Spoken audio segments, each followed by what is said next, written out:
আমি জানি এদের বাবার কোনো রিয়াকশন পাবো না, কারণ এরকম রাগ আমি সবসময় করেই থাকি। তো এই যে আমার ব্যাগ গুছানো সেট করব এই বাসের মাঝখানে। তো এভরিওয়ান, হ্যাঁ আজকে চলে এসেছি অন্যরকম একটি ভিডিও। আজকে ফার্স্ট টাইম আমি প্রাঙ্ক করবো আয়াতের পাপার সাথে। হ্যাঁ মানে আর কি, এখন বাজে 2:10 বাকি। দেখাচ্ছি তোমাদেরকে, দেখো 2:10 বাকি। আর আমার বোনের বাড়ি আজকে নিমন্ত্রণ। তো আয়াতের পাপাকে বলেছিলাম সকাল সকাল আসতে, তো আজকেই দেরি করছে আয়াতের পাপা। তো আমি আয়াতের পাপার সাথে এই প্রাঙ্কটি হবে না। আয়াতের পাপা 1:20 কি 1:30টার মধ্যে বাড়ি আসে, আজকে এখনও বাড়ি আসেনি। কল করেছে, বললো রাস্তায়।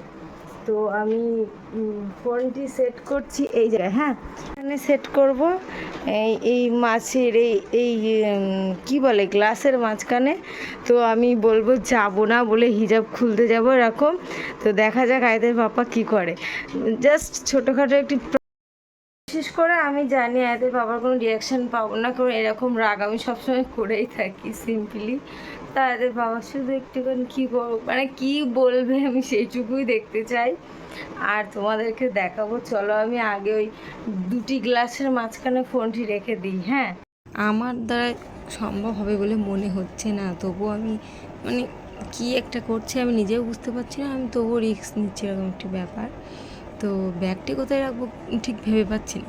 তো মনে করছি কোথায় রাখবো এরকম একটু নাজেহাল হয়ে যাচ্ছে বিষয়টা নিয়ে। তো এই যে আমার ব্যাগ গুছানো রেডি, আর আমি আছি ঘরের ভিতরে। হ্যাঁ আয়াতকে বলেছি চাবি আয়াতের হাতে রেখে দিয়ে বলেছি যে পাপা আসলে চাবিটি দিতে। হ্যাঁ তো চলো, কেউ বাড়ি নেই, তাই জন্য প্রাঙ্কটি আজকে করছি। তাই পাপা এসে গেছে, পাশের বাড়ি ভাসুরের সাথে ফোন পে নিয়ে একটু কথা বলছে, বুঝতে পেরে গেছে এসে গেছে। তো চলো দেখতে থাকো ভিডিওটি। আর আমি সত্যি মেন ভয়েসটা দিলাম না, এত এত জোরে জোরে আমি কথা বলেছি।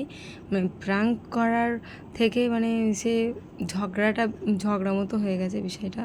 আর আয়াতের পাপা আয়াতকে বাইরে দেখে বুঝতে পেরেছে প্রথম থেকেই, কারণ আয়াত বাইরে চাবি নিয়ে খেলা করছে। বলছে এসেই বলছে চলো চলো। আমি বলছি চলো মানে তুমি গোসল করবে না, তুমি কি ওখানে গিয়ে গোসল করবে? তা বলছে হ্যাঁ হ্যাঁ গোসল হয়ে যাবে। আমি বলছি না আমি খুলে ফেলছি, যাবো না। তো আয়াতের পাপা দেখো বারবার বলছে খুলো না হ্যাঁ এইভাবে। আর আয়াতের পাপা তো মানে আমি ঠিক বুঝতে পারছি না কি করব। আয়াতের পাপা প্রথমে মানে বুঝতে পারেনি, ওই জন্য কিন্তু ক্যামেরার বাইরে চলে যাচ্ছিলো, জানেই না বিষয়টা নিয়ে।